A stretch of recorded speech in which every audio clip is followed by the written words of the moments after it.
Pensant se connaître, il croit comprendre le monde. Personne ne sera là pour le réfuter, car il a fait de son système de pensée une vaste prison, et personne ne peut trouver le plan de la prison. Lui-même ne sait plus où il l'a caché. Ne pas pouvoir s'évader de soi-même n'est pas une clé pour ouvrir à la compréhension du monde. Bonjour, bienvenue dans ma bibliothèque. Nous sommes à Montréal, le 22 avril 2013. Mon nom est Bruno Lalonde. Peut-être que l'amitié d'un homme pour un autre homme, peut nous permettre de ne plus croire que nous nous connaissons et de ne plus croire également, de ne plus penser que nous connaissons si bien le monde. Et cette amitié-là, eh bien, j'en ai pour preuve celle qui a relié Georges Moustaki, le chanteur que vous connaissez, à cet écrivain égyptien que nous sommes plusieurs à aimer, Albert Kosri. Albert Kosri qui a passé sa vie, plus de 50 ans, à l'hôtel de Louisiane, à Paris, et qui a passé sa vie à ne pas travailler. Une espèce de clochard de luxe, disait-il de lui-même. Clochard de luxe.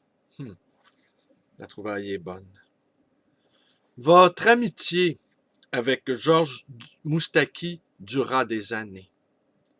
Vous aviez l'un pour l'autre une estime qui l'emportait sur tout le reste. Parfois, vous l'agaciez. Parfois, c'était l'inverse. Il entendait votre réputation à Saint-Germain, mais il ne l'écoutait pas. On disait que vous étiez misanthrope et obsédé par les femmes. Il avait choisi d'en sourire. Il arrivait qu'il soit exaspéré par votre comportement, notamment lorsque vous choisissiez de maltraiter les femmes pour chercher à les séduire. Il le savait, vous pouviez être ordurier. Et ça marchait. Il se rendait compte que vous étiez odieux, mais il vous défendait toujours, coûte que coûte, au nom de l'amitié. Parfois, c'était lui qui vous agaçait. Vous le trouviez un peu radin, mais l'estime et l'adoration réciproque que vous éprouviez l'un pour l'autre gommaient tous les travers. Vous aimiez vous retrouver en un endroit ou un autre, à la terrasse d'un café, chez lui, sur l'île Saint-Louis, tout en haut de ce petit immeuble tarabiscoté, ou à votre hôtel. Lorsque vous vous rendiez chez lui, vous pestiez après ces escaliers étroits et raides qu'il fallait grimper, mais vous saviez que c'était le prix de l'amitié. Alors vous acceptiez l'effort. Vous sortiez souvent ensemble. Vous étiez invité chez des amis communs, tels chez ce dentiste et collectionneur d'art qui vivait dans un somptueux appartement des beaux quartiers de la rive droite, ou la fille de la maîtresse d'André Malraux. Celle-ci aimait beaucoup vous recevoir. Vous aimiez dîner au restaurant, admirer les filles ensemble. Vous dévisagiez les jeunes serveuses, cherchiez les plus belles, les déshabiller du regard. Lorsque vous le pouviez, c'était vous qui régliez la note, ce qui arrangeait bien Moustaki, et ce qui lui fit dire que vous étiez très généreux, alors que tout le monde affirmait le contraire.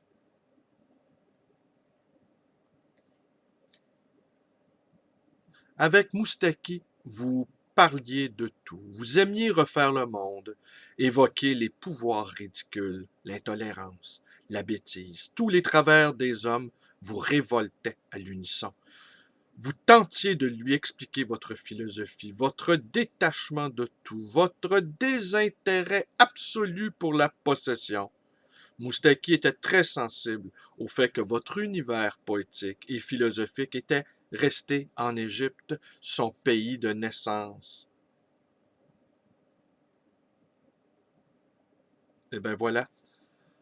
Ouais, elle est pas mal courte, celle-là. Attendez, je vais enlever un autre petit passage que j'avais sauté. Un peu plus tard, vous étiez partis en vacances ensemble en Grèce. Vous étiez descendus à l'hôtel Poséidon sur l'île de Spetz, juste en face de la façade est du Péloponnèse. Vous aviez été immédiatement séduit par l'éblouissement de la lumière, la conviction du soleil et le souffle inépuisable de la mer. Par ces merveilleuses petites maisons aux couleurs vives alignées le long des plages, recouvertes de galets luisants dans lesquels se reflétait chaque rayon de soleil. Là-bas, vous vous laissiez vivre. Vous passiez des journées entières sur la plage et le soir, vous dîniez de poissons grillés et de crustacés sur les petites terrasses du bord de mer. Vous aimiez nager librement dans la mer chaude, le corps insouciant et le visage toujours tendu vers le soleil. Le soleil. Voilà. Alors aujourd'hui, le 22 avril 2013, je serai en face de l'Hôtel de Ville de Montréal afin de protester contre le règlement P6 encadrant trop sévèrement les manifestations, nous obligeant également à manifester à visage découvert, contrevenant ainsi à la liberté d'expression. La liberté d'expression qui est seulement possible quand vous ne contestez pas l'ordre établi. Alors voilà, c'est tout pour aujourd'hui. Je vous remercie d'être avec moi. Mes vidéos vous plaisent, vous connaissez la suite. Abonnez-vous à ma chaîne. Vous pouvez également me rendre visite à cette librairie d'occasion et d'anciens, le Libre Voyageur dans le quartier Côte-des-Neiges. Vous pouvez me téléphoner dans le 514-736-0999. Vous pouvez également aller visiter ma page Facebook, devenir un ami. Mais je suis un ami particulièrement envahissant. Soyez prévenus ici. Vous voyez, je fais preuve d'amitié envers vous, je vous préviens. Je squatte votre salon. Aussi, il m'est venu une petite idée, parce que nous lançons la revue littéraire La Compagnie à numéro, et je me demandais, ici je m'adresse à mon ami, notre secrétaire de rédaction, Michel Bellisle, je me demandais si nous ne devrions pas faire un lancement manifestation. On donnerait, mais cette fois-ci, on donnerait notre itinéraire. Et nous ferions des pancartes avec des citations tirées de ce numéro consacré aux chimères. Alors Michel, je ne sais pas si tu trouves l'idée bonne, on fait un lancement où on marche en scandant des phrases tirées de notre revue. Une manif lancement. Eh bien voilà, je lance l'idée, une de plus. Allez, merci, bonne journée à tous.